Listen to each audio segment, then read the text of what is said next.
Aloha everybody, this is Dre from the Growth Networking Group, and I have a special guest with me today. I've known her for about a year and a half. There was one place that she shared with me that was delicious, and that's Gohan. So if you guys haven't gone, check that place out.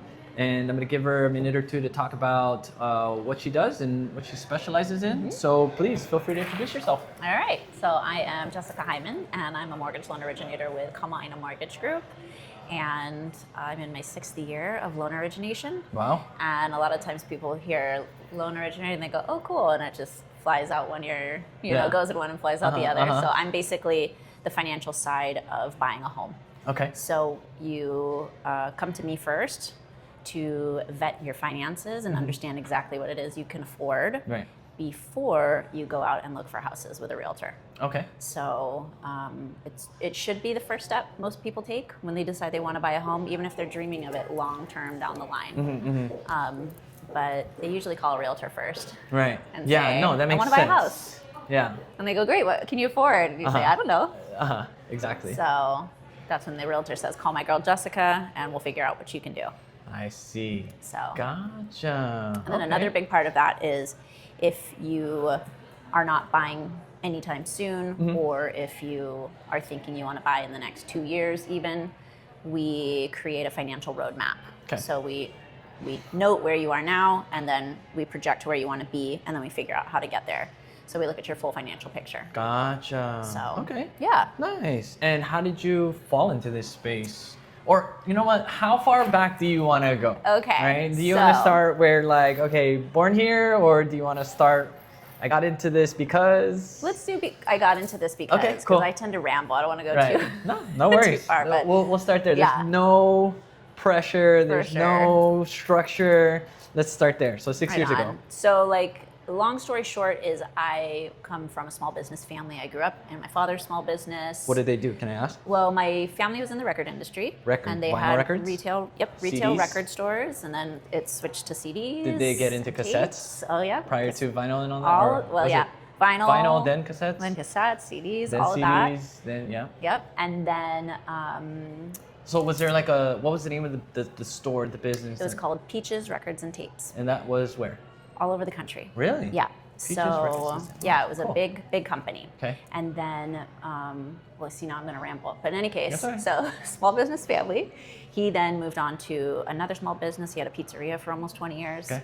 So always working, always seeing my dad work super hard. We sort of joke that we have like the Jewish small business gene. Like so many people in our families are entrepreneurs. That's awesome. So, and then here in Hawaii, me and my ex-husband, we had a pasta company. Okay. And so pasta. Fresh pasta. Okay. So we sold at farmers markets, we wholesaled to restaurants and different stores, and then that business eventually got sold.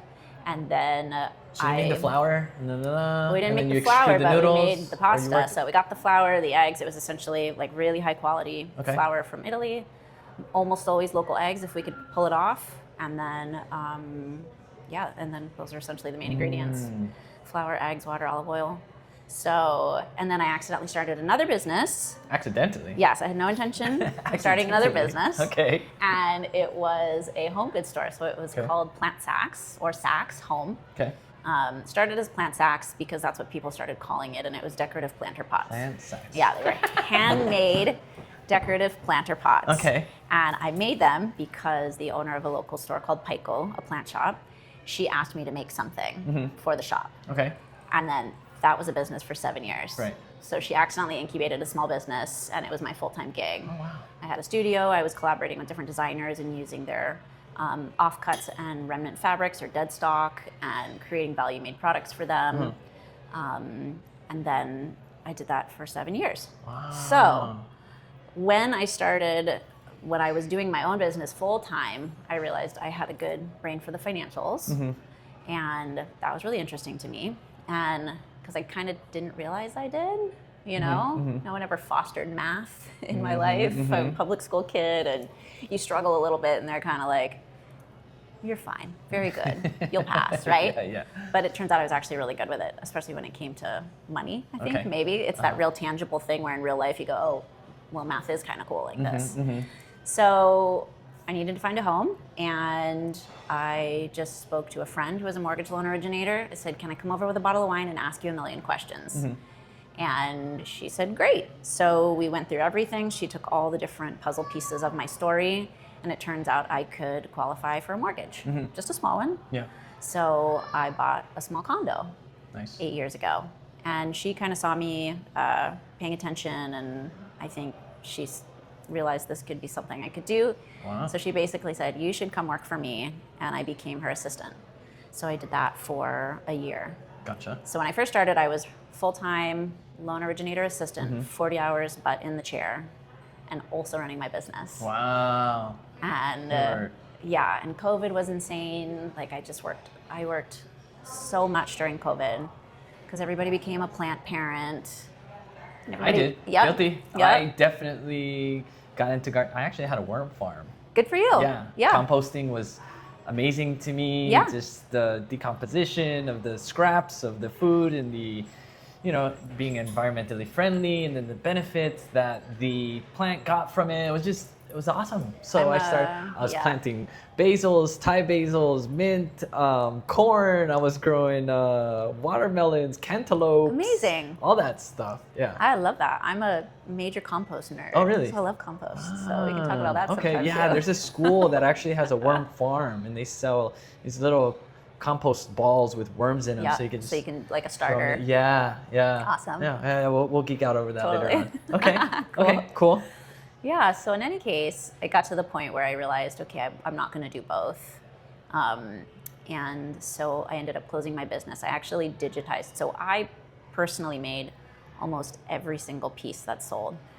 A few years, so I would have a production assistant, and then in the last couple of years, I did partner with a local seamstress in her shop, and they were making some of my pieces for me. But it just became this thing where I couldn't visualize it going any bigger or any further, and so I just decided to close. But I did digitize my sewing patterns. Okay. And so those are still up on Etsy for the world to make their nice. own versions of my I products. think that's the way to go. That's great. Like, it doesn't expire. Maintenance is very minimal. Yep. Right. I'm You're not still getting fulfilling exposure. orders. It's just a download. Yeah. It's a digital download. Yeah. So that's a nice little side thing. That's cool. So there's also another thing I'd like to introduce to you. So when we're done here, I'll share it, and that way you can maybe leverage it. We'll see what happens. Okay. Yeah. Very cool. Yeah. Okay. Yeah. So then, Wait, hold on. Sorry. Yeah. How many patterns do you have? I believe, so I have 2 different products, and they're in 3 different sizes Okay. on the platform. Okay, Yeah. cool. All right. Yeah. So all of that kind of led me to where I am today, which is went out on my own, became a loan originator. And when I say on my own, just meaning I wasn't anybody's assistant. I had to go get all my own loans, close my own deals, convince people to trust me, Right. you know. And that's scary. It is. Because people want to know that you've proven yourself, because this is the biggest purchase people are going to make in their life, Right. most likely. And that word trust is a big thing in my space. So if you don't mind me asking you, how do you earn people's trust? Like, what are some of the things, like maybe the one thing that you're like, oh, this is one way that I've earned people's trust? It's an excellent question. I tend to be a little bit old school, where I like the opportunity to meet in a manner, if we can't meet face to face, we're at least on a video call. Yeah. You can see me, I can see you. And I think also, well, number one, you have to be knowledgeable, right? People have a ton of questions. Right. And they have to feel like they can ask all of those questions. So I have a lot of background in education. I've taught for years, and that excites me when people have questions and they're curious. Someone's curiosity really it activates the educator in me. Yeah. So I think just being able to speak with people and answer questions in a knowledgeable manner really helps to build trust. But I think also sharing my story, because I was a full-time single mom, self-employed, Amazing. when I bought my condo. Right. And everyone's saying, priced out of paradise, you can't do it, you can't do it. And then I go, well, Watch I'm me. not buying that. Yeah. And I'm so over that priced out of paradise line, because I don't think that it's fair, and I don't think that it's accurate. I think there's a massive lack of education on how we get our finances in order, build budgets with our family in mind, with our goals in mind, and where is our money going? Yeah. And I think that it's always, I shouldn't say it's always possible, but there's a lot of, I just feel like if somebody's really dedicated, I've watched people work very hard for maybe 2 to 3 years before they were ready. But because that was their goal, they got there. Yeah. And I'm happy to hold your hand for 3 years if that's what it takes. Right. Because I understand what the power of home ownership is. Beyond the financial impact, there's an intangible impact of putting down roots and having a space for your family. You know, when we bought our apartment, my daughter was 3, and she would walk in the house and she'd go, "Hi, house. I love you, house." You know? Yeah, that's amazing. It meant something to her. She had a space to put her dolls, and nobody was going to be like, "Okay, you gotta move again in a year." So, that to me is what like the true power of home ownership. Yeah. I have so much respect for you, especially if you Thank have, you. you know, Oh my gosh. single mom, condo, business. It's a lot. tough. It is a lot. It is a lot. And Yeah. there's been years, as I was especially building my business, where I was doing any other side job that I could get my hands on. Right. Like, I'm not too proud to do other jobs. Other things. I get it. While you build your business, because when you're working on commission, you never know when you're next. When the next cut is going to Yes. be. And I So- think coming from an entrepreneurial background, I'm uniquely suited for this type of business because I understand that you often are putting in loads of upfront work, Yeah. and the payoff, Is you're looking at a payoff way down the way line. down the line. Exactly. And that takes Yeah. a certain mindset. It's scary. It is. It's really scary to go, okay, well, I'm going to like work really hard now and Yeah. sacrifice and make investments. Yeah.